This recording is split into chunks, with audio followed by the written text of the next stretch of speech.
o Fernando, todo mundo.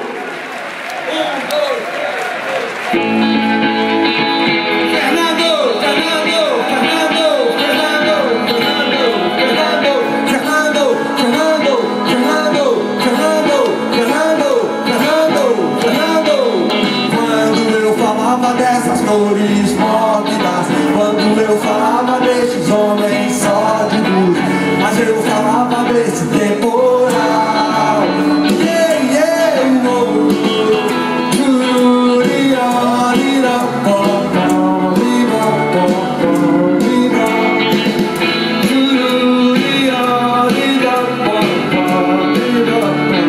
Vou homenagear o Fernando cantando da janela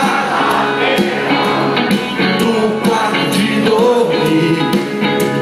Eu vejo uma igreja, um sinal de glória.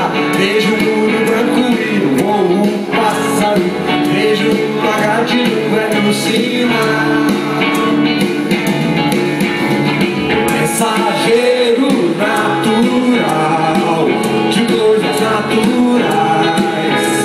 Quando eu falava dessas cores mórbidas, quando eu falava destes homens só de luz, mas eu falava desse tempo.